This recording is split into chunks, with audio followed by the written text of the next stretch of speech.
Buenas tardes, bienvenidos a este espacio Lecturas de Película.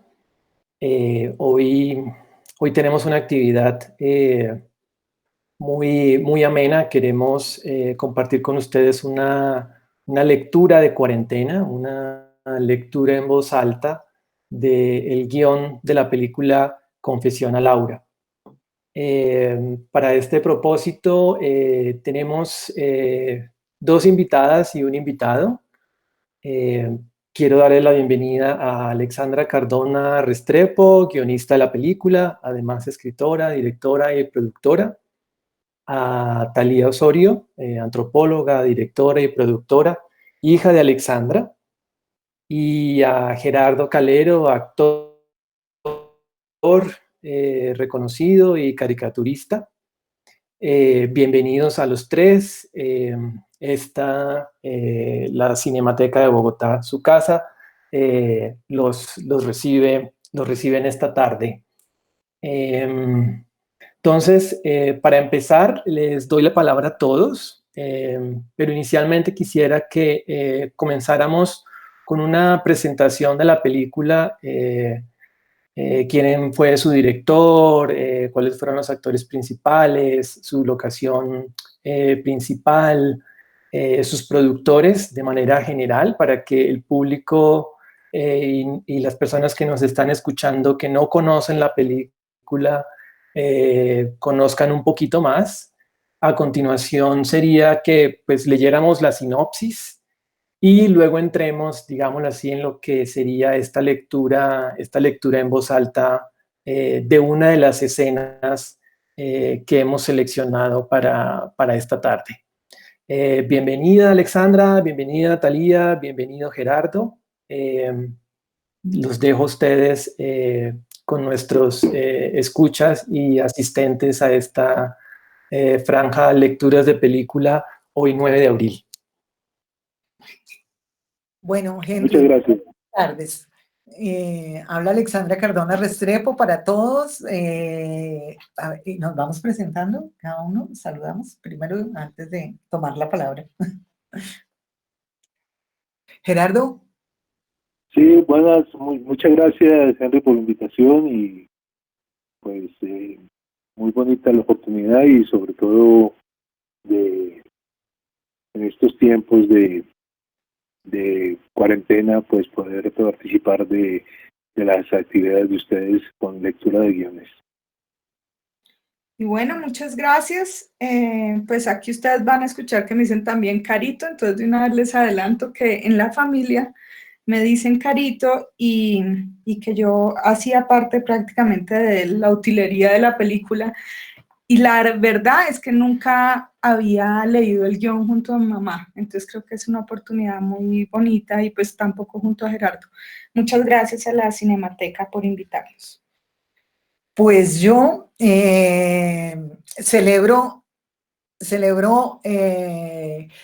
esto que se le ocurre a la Cinemateca, no solamente por darnos la oportunidad de hacer estas lecturas de películas, sino en el caso de Confesión a Laura, para la mayoría de las personas que lo ignoran, porque esta es una película que ocurre el 9 de abril de 1948.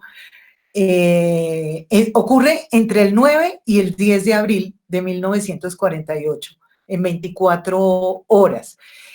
Y se da porque tres personajes que están muy cerca de donde en ese momento hubo digamos, las manifestaciones más grandes del país, muy cerca de la Panamericana, quedan sitiados, encerrados durante 24 horas, no se pueden mover por los francotiradores, por nada, por la situación externa. Y esos tres personajes que se consideraban ajenos a todo lo que ocurría con el asesinato de Gaitán, etcétera, etcétera, resulta que su vida entera les va a cambiar a partir de ese sitio, de esa, digamos, especie de cuarentena de 24 horas que tienen que vivir.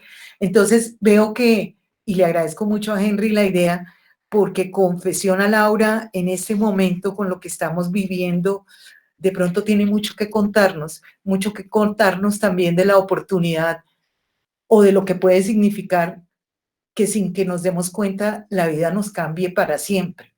De pronto ahora en esta cuarentena eso es lo que nos puede pasar, diría yo. Yo, Alexandra, creo que la vida no va a volver a ser igual después de esta cuarentena. No quiero decir ni mejor ni peor, solo que no va a ser igual, va a ser distinto. Abrazarse va a ser distinto. Bueno, muchas otras cosas.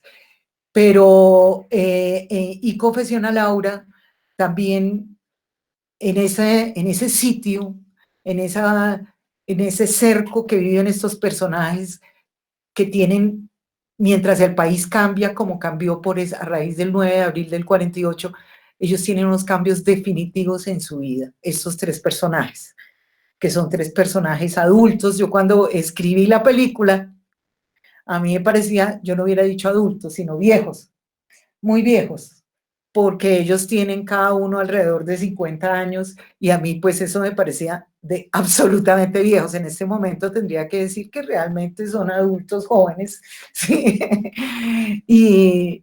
Y a esos tres personajes que llevaban una cierta rutina y que de pronto este sitio les permitió cuestionarse y cambiar para siempre por todo lo que pueden ir conociendo de Confesión a Laura, de qué pasa dentro de Confesión a Laura. Les quiero contar que Confesión a Laura es una película que contó solo con 3 actores, que hacían personajes adultos, que era Laura, que es una maestra digamos, soltera, que fue interpretada por la actriz Vicky Hernández, que hizo una gran interpretación de Laura, por el otro personaje, Santiago. Santiago es un funcionario, yo siempre pensé en él como un funcionario que era como el asistente del fotocopiador, si lo pusiéramos hoy en día, ¿no? Del fotocopiador del Ministerio de Comunicaciones. Sí. Y que lo interpretó magistralmente Gustavo Londoño, y Josefina, que es la esposa de Santiago, quien es una mujer, digamos, estricta, de un carácter dominante, una ama de casa, una señora muy, muy bien compuesta y que tiene más pretensiones sobre su vida de lo que puede ser en realidad. Santiago y Josefina viven en un apartamento frente al de Laura, y Josefina es amiga de Laura, y desde la ventana de Josefina y viceversa se puede ver lo que ocurre en cada uno de los apartamentos. La película a mí se me ocurrió realmente a partir de pensar qué puede ocurrir con gente que se vea obligada a permanecer encerrada durante X tiempo, durante 24 horas o más.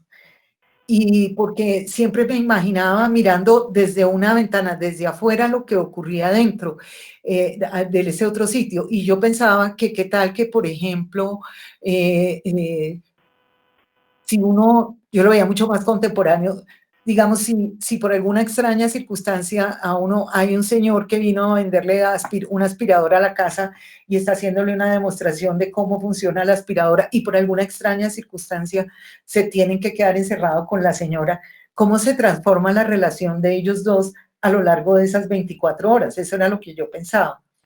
Y curiosamente, el hecho que en mí disparó la idea de qué pasaría con la gente que quedó encerrada es un hecho que también es histórico, pero que era muy reciente y no lo podía tratar en ese momento, que fue la toma de la embajada por parte del M-19, porque cuando el M-19 se tomó la embajada, sitiaron todas las calles que estaban alrededor durante 24 horas y el que estaba adentro se quedó adentro, el que estaba afuera se quedó afuera. Entonces ustedes verán cómo esto termina evolucionando hasta que nosotros terminamos en el 9 de abril del 48, pero no fue, en primera instancia, el detonante para mí no fue el 9 de abril del 48, sino un hecho mucho más reciente que era en esa época la toma de la embajada de la República Dominicana y pensar qué ocurría con esos personajes que quedaban ahí encerrados en esa circunstancia. Entonces, yo no sé, Henry, si quieres que cuente, que lea la sinopsis y luego la ficha técnica o cómo le hacemos. Sí, yo creo que podemos continuar con la sinopsis. Hacemos un breve, pues como un breve resumen de la ficha técnica, Sí. Pero sí, claro, adelante, Alexandra. Bueno, me gusta mucho leer esta sinopsis porque esta es la sinopsis original. Esta es la sinopsis con la que el guión recorrió el mundo y se presentó buscando recursos. Y esta sinopsis dice así: Jorge Eliezer Gaitán, líder liberal y candidato a la presidencia de Colombia, es asesinado en Bogotá el 9 de abril de 1948. Su muerte conmociona al país. Los seguidores de Gaitán se toman las calles de la capital exigiendo el castigo de los culpables. Se producen saqueos, desordenadas manifestaciones y enfrentamientos con el ejército. Los francotiradores se hacen fuertes en distintos puntos de la ciudad. El gobierno intenta controlar el desorden.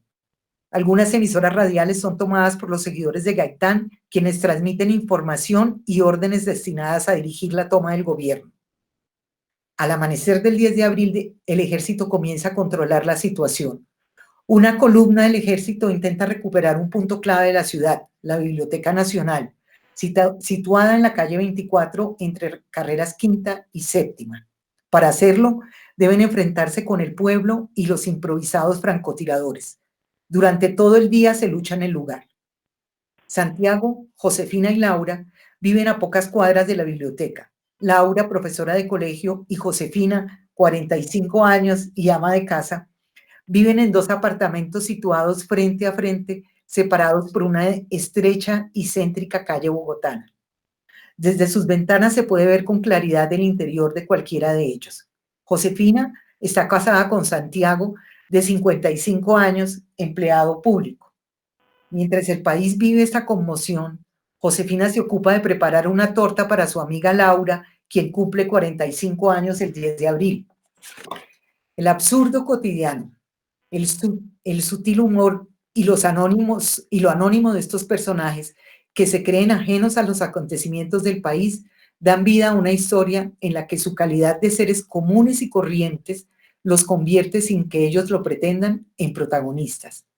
Los 3 se verán obligados a vivir una situación que nunca imaginaron. Durante 24 horas estarán sitiados. Los francotiradores en los techos, la proximidad de las manifestaciones y, por último, su propia verdad los obligará a mostrarse tal cual son o tal cual les habría gustado ser. La muerte de Gaitán cambiará los destinos del país. La muerte de Gaitán cambiará los destinos de Santiago, Josefina y Laura. Esa es la sinopsis, para que se hagan una idea de pues, lo que pasaba, cómo se planteaba todo esto. Algo muy importante que creo que olvidé decir al principio es que siempre la historia de Colombia es algo que me ha interesado muchísimo, y más allá de la historia de Colombia, lo que me interesa no son tanto los protagonistas de esa historia, los que todos conocemos, sino los sujetos anónimos. Porque en nosotros está la historia y está pasando todo, igual que como lo que estamos viviendo ahora en la cuarentena. ¿Cuántas historias no habrá? ¿Cuántas cosas no se estarán cambiando en este momento? Más allá de lo que puedan decidir nuestros gobernantes. En fin, esa película tiene muchas particularidades luego de los premios, etcétera, que se ganó, nosotros logramos hacer la película, finalmente. Es una película que no tuvo ningún apoyo del gobierno colombiano, absolutamente ninguno, ni de lo que era Focine en su época. Y esto es importante aclararlo porque en la mayoría de bibliografías sobre la película parece que tuvo algo que ver, tuvieron algo que ver, y no es cierto, no tuvo nada. La película la filmamos el 100%, increíblemente, pero el 100% en la ciudad de La Habana, en Cuba. Allá se reprodujo a la Bogotá del 48. En un sentido, teníamos muchas ventajas porque de alguna manera La Habana está como detenida en el tiempo y nos daba ventajas sobre los exteriores, etcétera, tal cosa. Pero en otro sentido, era sumamente complicado porque la luz del Caribe es la luz del Caribe, porque cuando nosotros, como decía Gerardo el otro día, que ahora mejor que lo cuente él, hacíamos un tiro de cámara hacia, digamos, los apartamentos, pues bien, se veían el frontis de cada uno de los apartamentos, pero si no hacía el contraplano, lo que veía era la bahía, el mar, los buques. Fue algo realmente casi de realismo mágico. La película la dirigió Jaime Osorio, que también había dirigido un mediometraje que hice. Primero, esto lo escribí como mediometraje, y se llamó De vida o muerte. Luego, el guión, pues, lo escribí yo, como ya hablamos. También soy la productora ejecutiva de la película, y la película fue coproducida por Melier Producciones Cinematográficas y por el ICAIC, y se hizo con el apoyo de la televisión española por un premio que ganamos con ellos. La dirección de fotografía la hizo Adriano Moreno, el Nano de Cuba, el sonido de Germinal Hernández de Cuba, el montaje del gran Nelson Rodríguez de Cuba, la dirección de arte fue de Eduardo Arocha, y la asesoría de arte muy importante fue de Olivia Miranda, una gran artista colombiana que ayudó impresionantemente para que pudiéramos ambientar esa Bogotá fría del 48 en La Habana. La foto fija fue de Claudia Rubio, y la música original fue compuesta por Gonzalo Rubalcaba, que es una maravilla. Es una película de 35 milímetros a color, que tiene una duración de 90 minutos y que la estrenamos en el año de 1990. Fue filmada nosotros el ICAIC nos dio 4 semanas para que la filmáramos en diciembre del 89, pero era entre la última semana de noviembre y 3 semanas más de diciembre. Pero por un problema técnico que tuvimos con el laboratorio en el revelado, nos tuvieron que dar otra semana adicional. Eso, como siempre, los reveses se convierten en victorias. Fue muy bueno porque, digamos, esa primera semana, que era muy complicada de rodaje, se convirtió como una especie de ensayo general, que luego lo pudimos reproducir muy bien. O sea, la película se hizo en 4 semanas, con un presupuesto de $60,000, ¿sí? Y creo que esas son cosas que tenemos que resaltar.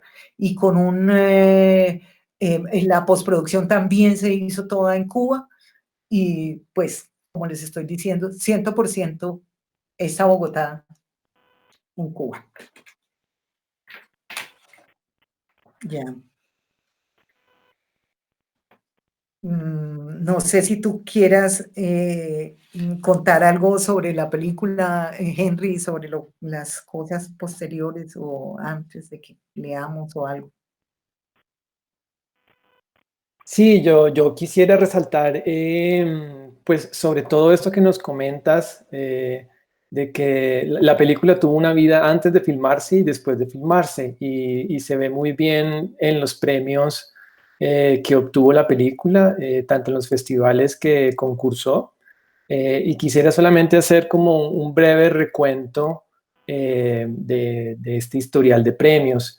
Eh, al guión antes de filmarse, obtuvo varios reconocimientos, dos en 1989, uno como premio ópera prima de la Fundación del Nuevo Cine Latinoamericano de La Habana, en Cuba.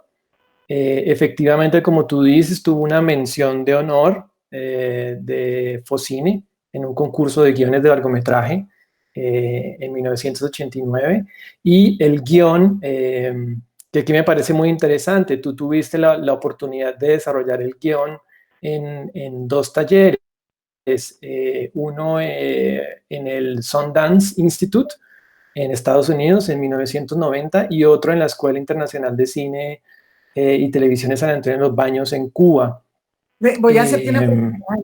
Voy a hacerte una precisión ahí. No, el guión, no, el guión lo mandamos a concursar, lo mandé a concursar, terminado, a la Fundación del Nuevo Cine Latinoamericano. Y ganó, ¿sí? Y al ganar tenía dos premios. Uno era que La Plata, que nos daba Televisión Española, era un premio a ópera prima, ¿sí? No, mejor dicho, no se trabajó en un taller. Y el segundo era que íbamos al Sundance a una semana de trabajo que ellos tienen con guiones, etcétera. Y nosotros sí fuimos a Sundance, digo nosotros porque fuimos Jaime y yo. Y, y cuando fuimos a Sundance, se suponía que allá uno retrabajaba el guión y etcétera, etcétera. Yo estaba casi segura de que los gringos nos iban a decir que eso, que tres viejos encerrados sin una escena de sexo, sin besos, sin carros que entraran por las ventanas, no sé qué, que entonces eso cómo iba a ser, que qué aburridor. Y yo le decía a Jaime, a mí apenas me digan eso los gringos no me lo va a aguantar, no sé qué. Y Jaime, no, pero deje que les digan que no sé qué. Pero mentira que cuando llegamos allá, mira lo que son esas falsas ideas que uno se hace de la gente. Ellos habían entendido perfectamente la película. Nadie quería hacerle ningún cambio, ni que entrara ningún carro, ni nada de eso. Lo único que nos decían era, vayan a filmarla. Eso fue. Pero digamos, no se trabajó la película como tal en el guión, ¿cómo se llama? En el Sundance, sino que recibimos el premio de recibir asesoría, que en este caso fueron asesorías más para la filmación.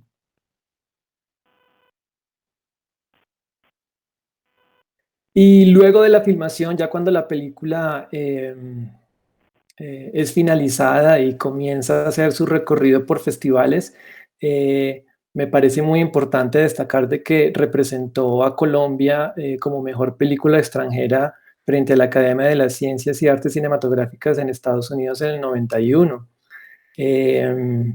¿Eso cómo fue? Quisiera que nos contaras un poquito antes de contar, porque claro, evidentemente la película también tuvo premios y unas participaciones muy importantes en Cuba, en Berlín, en Estados Unidos, en Francia, en España, en Cartagena también, pero aquí como mejor película extranjera siento que no se destaca mucho esa representación. Eso ¿Cómo fue, fue eso? eso fue como todo lo de Confesión a Laura, porque nosotros no teníamos plata con que hacerle ninguna divulgación ni nada a Confesión a Laura, nada, absolutamente nada. Y entonces, pues se escogió para que fuera la película que representara a Colombia a los Óscares, pero teníamos un problema. Resulta que para tú presentarte en los Óscares tienes que haber estrenado comercialmente la película. Y nosotros pues no habíamos podido estrenar la película, porque no había un teatro ni nadie que nos estrenara la película. Y no solamente tiene que haberla estrenado, sino que tiene que, o sea, estrenar quiere decir comercialmente que haya tenido público y que el público haya pagado por las boletas, ¿sí?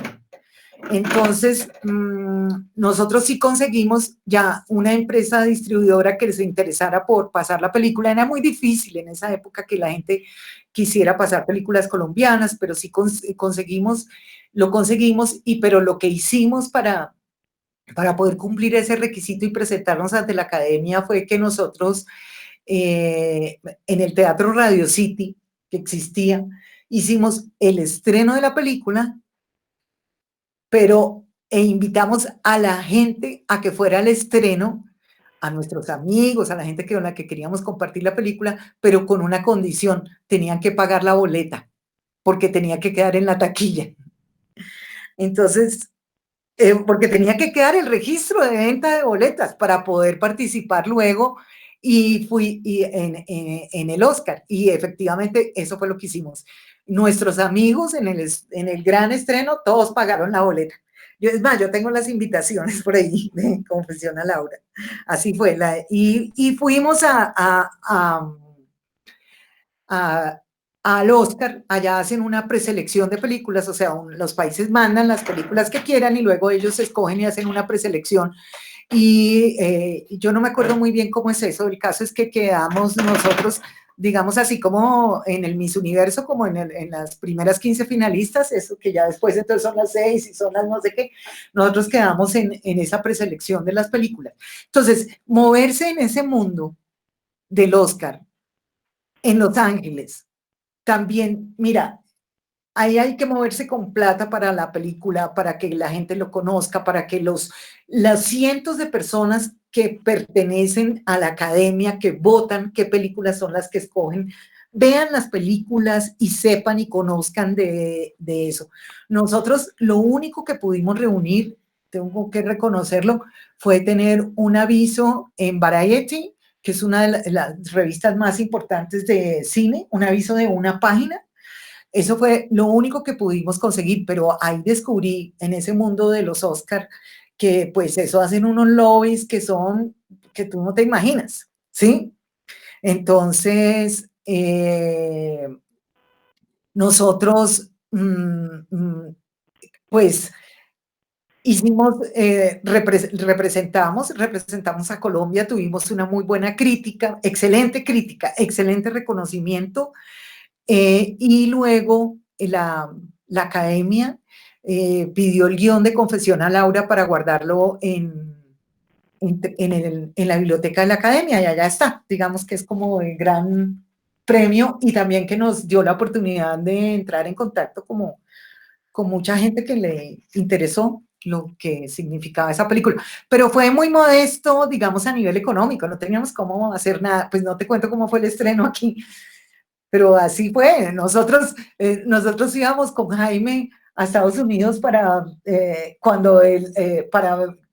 promocionar la película, y yo me acuerdo que nosotros llevábamos las latas en una caja de cartón amarrada con un lazo, y con eso nos movíamos. Ni siquiera teníamos los estuches en los que se movían en esa época las latas.